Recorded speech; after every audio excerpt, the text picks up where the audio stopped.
घरवाली बोल रही भाई साहब बाहर जिसके भी दरवाजे खटखटाए बोला भाई साहब हम बात नहीं करेंगे, बकवास कर रहे हैं। हम मर रहे ना। तो ये अरे आप क्यों डर रहे हो? आप कांग्रेस वाले क्या कह रहे हैं? सरकार ने एक फौजी के बच्चे के लिए सेवा नहीं दी। उस समय कहाँ थे ये लोग जब इनकी सरकार चल रही थी? जितने लोग आए हैं हमसे बढ़ के कोई राष्ट्रवादी व्यक्ति कोई है पूरे भारत में? बताओ। वोटिंग अधिकार खत्म करो। क्यों नहीं दे रहे भाई? हमारा भोजनाथ खाया इन्होंने, किसने खाया? तू पासवान। दोस्तों नमस्कार, हम लोग आए हैं अभी पहाड़ी हिंदू आर्मी के ऑफिस में। यहाँ पर तमाम मीटिंग चल रही है, बहुत से लोग यहाँ पर जुड़ने के लिए आए हैं इनसे। तो आज हम थोड़ा बहुत दिखाते हैं कि यहाँ पर किस तरीके का यहाँ हो रहा है। बहुत से लोग जुड़ भी गए हैं और बहुत से लोग जुड़ भी रहे हैं। हमारा जो पहाड़ी कल्चर है ना, उससे लेकर आज वीडियो होने वाली है। हम ज़रा इनकी राय भी जानते हैं कि क्या होना है क्या नहीं होना है। और ये तमाम लोग यहाँ पर जुड़े हैं, आप भी जुड़िए हमारे साथ। Channel subscribe, video share, like, comment करिए। और हम दिखाते हैं छोटी सी मीटिंग और जो हमारे पहाड़ के जो लोग हैं, जो पहाड़ का जो कल्चर है, उस पर लोगों का क्या कहना है वो भी हम आपको सुनाते हैं।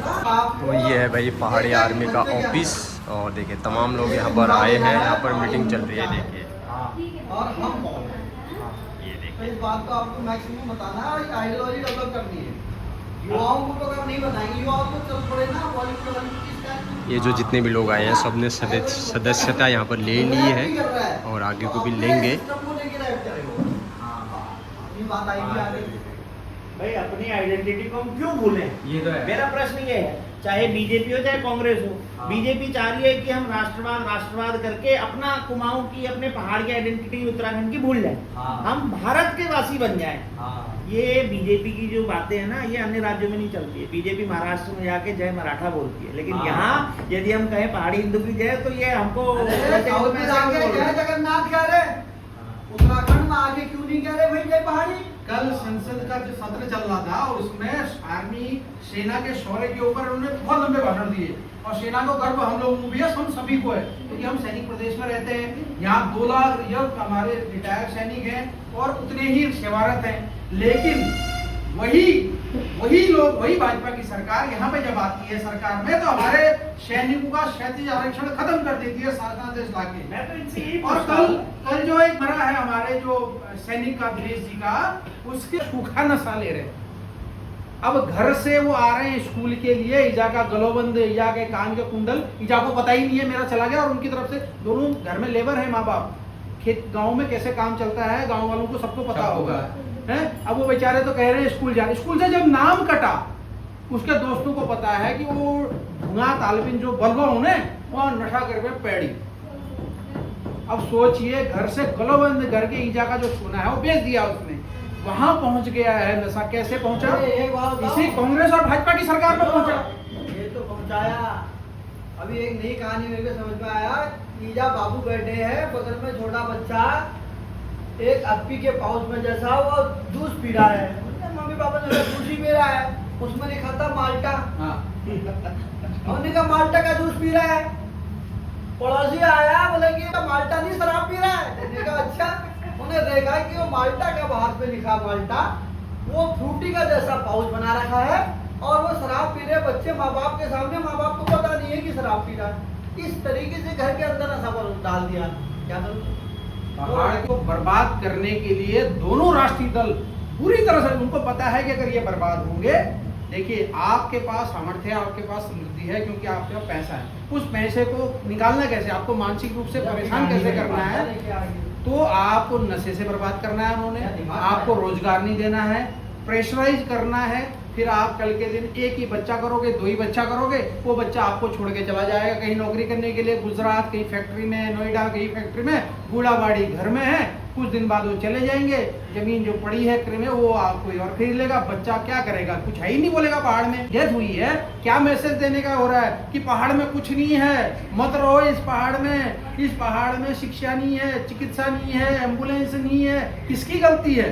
पहाड़ियों की गलती है, क्योंकि हमने उनको वोट देके जिताया है, लेकिन कभी पूछा नहीं उनसे कि भाई हमारी एम्बुलेंस क्यों नहीं आई। अभी जो चुनाव हुए हैं इसमें ऐसे बंदे भी जीते हैं, एक तो हमारे बगल में ही जीते हैं, जिन्होंने अपने जीवन में समाज में कुछ कार्य ही नहीं किए। बिल्कुल। लेकिन वो क्यों जीत गए? संगठन खड़ा है पीछे से, प्रशासन खड़ा है पीछे से, हैं बहुत कुछ खड़ा है उनके पीछे से, लेकिन उन्हें समाज में पूछिए, अपने बगल में जो रोड टूटी है वो गड्ढे के लिए कभी आवाज उठाई? उनके बगल में नशा बिक रहा है उसके लिए कभी आवाज उठाई? रात को स्ट्रीट लाइट नहीं है उनके घर के पीछे, जिस महिला ने हमसे कहा कि रात को डर लगती है, कभी उनके घर में गए, चोरी हुई, कभी पूछा उनसे? लेकिन वो जीत गए हैं। अब कोई पूछेगा उनसे कि हमारे यहाँ क्यों नहीं बनवाई आपने रोड? हमने तो कभी पूछा ही नहीं उनसे, और वो जीत गए हैं। अब वो जीतने के बाद आपका कार्य करेंगे।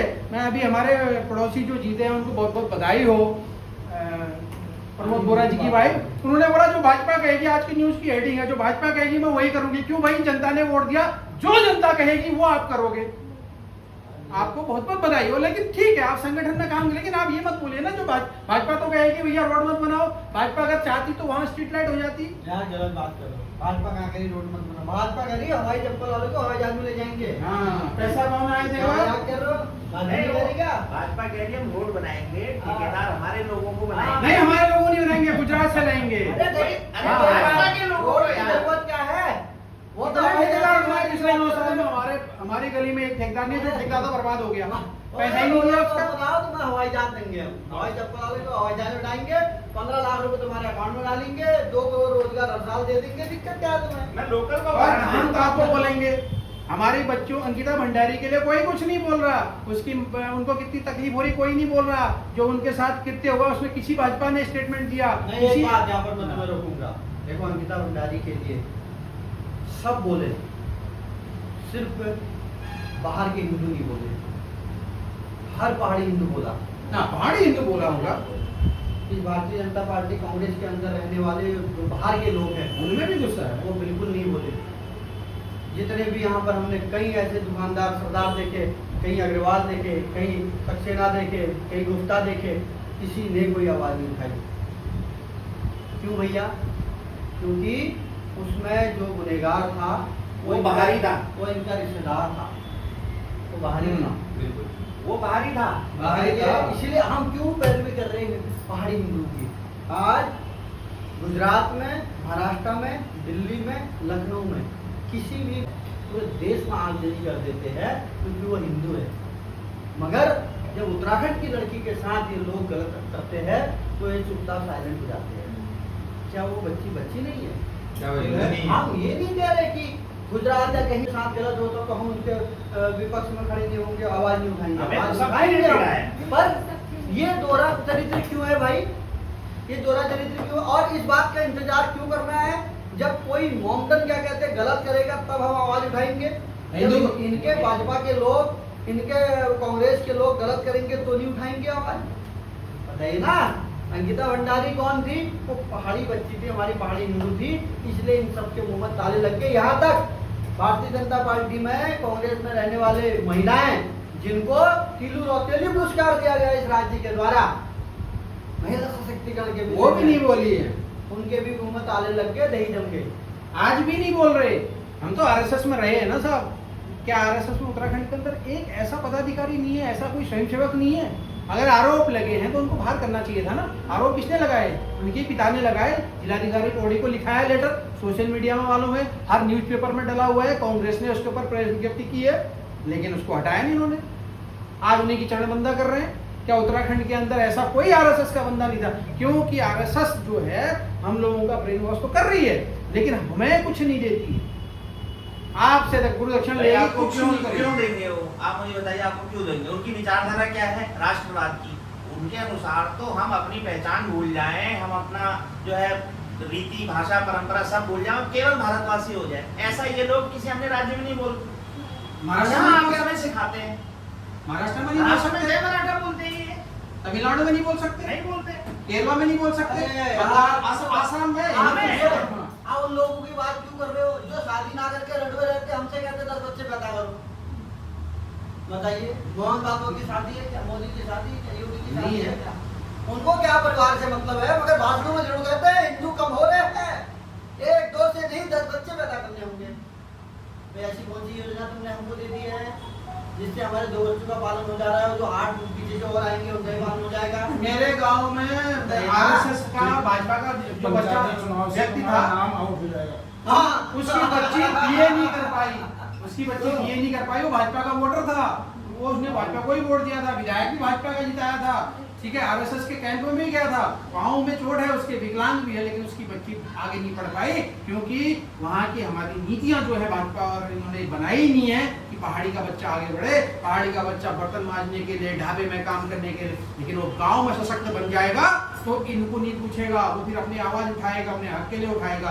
लेकिन जो यहाँ 1 साल रह लेगा, 2 साल रह लेगा, उनको यहाँ फ्री में एजुकेशन दे देंगे बाहर के लोगों को, हमारे बच्चों को नहीं देंगे।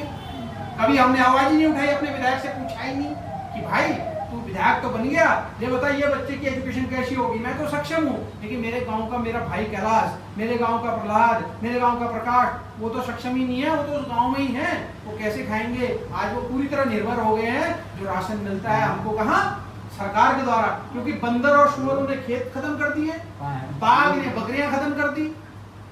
अब हमारी कितनी अच्छी व्यवस्था थी, पहले बकरियों के ऊपर एक रोजगार था, उसको इन्होंने खत्म किया है। उसके लिए सरकार ने कोर्ट का अपना वो रखा ही नहीं कि ये बहुत अच्छी व्यवस्था है। मुस्लिम जब अपनी एक पूरी की पूरी वो बनाते हैं, पूजा पद्धति को करते हैं, हम कहते हैं बहुत अच्छा है। हम अपनी पद्धति के द्वारा किसी को रोजगार दे रहे हैं और एक समाज में एक सशक्तिकरण कर रहे हैं, समाज को हम समरसता ला रहे हैं, वो कैसे गलत हो सकता है। पहले मंदिरों में भीड़ होती थी, रोजगार मिलता था, बकरियां जाती थी, आज खत्म है, वीरान है मंदिर, लोग जा नहीं रहे, दूर हो गए हैं उस चीज से। फिर उसमें आ गए बाहर के लोग, बोला नहीं नहीं वेजिटेरियन नहीं खाना है, और वेजिटेरियन हमको मिल रहा है राशन 7-8 किलो 10 किलो, उससे तो पूर्ति हो नहीं रही, बाजार से खरीदना है, पैसा कहाँ से आएगा। ऐसा है ना, जैसे हमारे बगल में बैठे हैं स्वतंत्रता सेनानी है, इनके दादाजी वीर सेनानी है, चंद्र सिंह साई, ऐसे बहुत सारे लोग हमारे स्वतंत्रता सेनानी है, जिन्होंने देश के लिए तो किया और उसके अलावा राज्य के लिए भी लड़े। मगर हम पहाड़ी हिंदू की कहानी यहाँ पर खराब हो जाती है जब हमारे बच्चे शहर में निकलते हैं, किसी चौक चौराहे पे वहाँ पर उनको कहीं दीनदयाल उपाध्याय दिखते हैं, कहीं गोलवलकर रोड दिखती है। मगर क्या हमारे जो चंद्र सिंह भाई है उनके नाम में यहाँ कुछ दिखा? क्या कुमाऊं के श्री खुशी राम जी का स्टैचू दिखा? कालू राम जी का वो हाँ एक जरूर दिखा, कालू सिंह जरूर दिखा।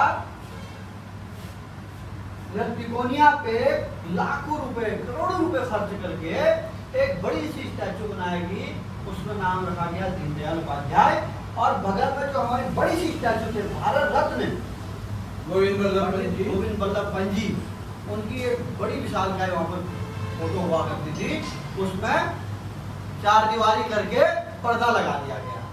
इसका मतलब क्या है? आप हमारे पूर्वजों को दबाना चाह के इस देश के उन पूर्वजों को लेके आना चाह रहे हो जिन्होंने किसी पार्टी और संगठन विशेष के लिए काम किया, देश के लिए काम नहीं किया। तो हम तो यही चाहेंगे भाई, ये कुमाऊं की राजधानी है, तो यहाँ पर हमारे कुमाऊं के वीर सपूतों की फोटो हो, बिल्कुल होनी चाहिए। हमारे राज्य और देश के लिए लड़ने वाले लोगों की स्टैचू हो, हमारे तीन त्योहारों की आकृतियां उकेरी जाए। तो हमारी लड़ाई तो ये है ना, तब तो हमारे बच्चे कहेंगे ये कौन, तब तो ये पहाड़ी हिंदू है। अभी मैं पिथौरागढ़ गया था, पिथौरागढ़ में एक घंटा घर बना रखा है, उसका बड़ा गुणगान कर रखा है, लेकिन उसी के बगल में हमारे पूर्व सैनिक की, और वो सैनिक जो है मेरे ख्याल से जहाँ तक मैं गलत नहीं हूँ तो हमारे मुख्यमंत्री धामी जी के पिताजी जिस सेना में काम करते थे, जिस सेना के ग्रुप में काम करते थे, उनके हैं शायद महर रेजिमेंट के, तो उनकी स्टैचू छोटी सी, और जो ब्रिटिश कालीन हमारा गुलामी का प्रतीक है, और जो क्लॉक टावर वो इतना बड़ा और भव्य बना रखा है। और यहाँ पे भी जितने चौराहे हमने कहा है, जो हमने यहाँ पे कहा है कि भाई कुसुमखेड़ा चौराहे का नाम गुलजू चौराहा किया जाए, कोई नहीं सुनवाई होगी। नरीमन चौराहा जो उधर का, उसको हमने कत्यूरी वंश के हिसाब से डेकोरेट करने को कहा, उनके लोग भी मिले, हमने ज्ञापन भी दिया, उसके ऊपर कोई सुनवाई नहीं होगी। लेकिन बाहरी आदमी अगर कहेगा यहाँ पे एक चीज बना दो, पूरा सब लग जाएगा। चौराहा है, वो उधर क्या कहते हैं जैन चौराहा है, वहाँ ताज चौराहा है, मगर हम कह रहे गोलजू चौराहा नाम रख दो, कोई तैयार ही नहीं है। उन्होंने कहा यार गोलजू साक्षात आ जाएंगे, पहाड़ी हिंदू का भला कर देंगे, क्योंकि अन्याय तो हम इनके हाथ कर ही रहे हैं, वो न्याय के देवता है। हमारे इतिहास को पूरा भुलाने की पूरी तैयारी कर रहे हैं लोग, इसलिए कुछ करने को तैयार नहीं है। तो मेरा एक प्रस्ताव है बीजेपी को कि भाई आपने पहले भी हमारे राज्य का नाम बदला है ना, पहले जब यूपी से थे तो उत्तरांचल बना, फिर इन्होंने फिर नाम बदल के उत्तराखंड कर दिया। तो मैं कह रहा हूँ कि अब उत्तराखंड भी बदल के इसको मिनी इंडिया कर दो, मिनी इंडिया कर दो, क्योंकि आपने सब बाहर के लोगों को यहाँ बसा दिया है, मिनी इंडिया कर दो। तो हमारा अस्तित्व वैसे ही खत्म हो रहा है, तो हमें भी बुरा नहीं लगेगा। चलो जब ये राज्य हमारा नहीं है तो फिर अभी मिनी इंडिया है, तो आओ सब रहो यहाँ, सब कब्जा करो, अतिक्रमण करो, हमारे अधिकारों पर सब लोग शासन में बैठो, प्रशासन में बैठो, वहीं से तो नीतियां बनती है। हमारा आदमी जागरूक होना नहीं चाह रहा, वो तो झंडा लेके खड़ा है, बशर्ते उसके पांव काटने के लिए भाजपा शासनादेश लाती है कि सैनिकों को नहीं दिया जाएगा। सैनिक खत्म कर दिए, कुमाऊं रेजिमेंट सूखी पड़ गई है। अग्निवीर ऐसी पॉलिसी लेके आए। आज पहले हमारी कुमाऊं रेजिमेंट में हमारे लोगों की भर्ती होती, आज होती है हमारे लोगों की भर्ती, कॉमन भर्ती होती। ट्रेनिंग करता था। मुझे तो बड़ा दुख हुआ सुन के न्यूज़पेपर में जब रिपोर्ट आई कि पिथौरागढ़ से 4 बेचारे हमारे युवा लड़के भर्ती अग्निवीर में हुए, वो लड़कियां शादी करने से मना कर देती। हाँ चल रहा, शादियां होगा रही है पहाड़ियों की। कुछ दिन पहले, 4 दिन पहले मैंने सोशल मीडिया में डाला, ये नैनीताल का एक गांव है 10 किलोमीटर दूर है मात्र जिला केंद्र से, वहाँ सड़क नहीं है, वहाँ लोग रिश्ते नहीं कर रहे हैं, वहाँ की बेटियों को ब्याह के लिए ले जा रहे हैं, बेटों को बेटी नहीं दे रहे हैं। क्यों? क्योंकि सड़क ही नहीं है। नैनीताल से मात्र 10 किलोमीटर दूर यह हाल है। नैनीताल विश्व प्रसिद्ध पर्यटन केंद्र है, एक प्रकार का हीरा है ये पूरे भारत का। तो आपने सुना होगा यहाँ पर जो पहाड़ी आर्मी है, विशेष तौर पे चर्चा हुई, मुद्दे निकले, बहुत सारे मुद्दे निकले, चौराहे से मुद्दे निकले, पहाड़ का जीवन, जनजीवन जो भी है, तमाम चीज़ें यहाँ पर हुई, तमाम चीज़ें आपको मैंने दिखाई। वीडियो थोड़ी सी लंबी हो गई है, आप थोड़ा बोर हो गए होंगे, मगर जिसने लंबी वीडियो देखी उसका बहुत बहुत धन्यवाद। वीडियो को ज़्यादा शेयर करें, लाइक करें, कमेंट करें, चैनल में नहीं तो सब्सक्राइब करें और हाइप जरूर करें। मिलते हैं नेक्स्ट वीडियो में, तब तक के लिए बाय बाय।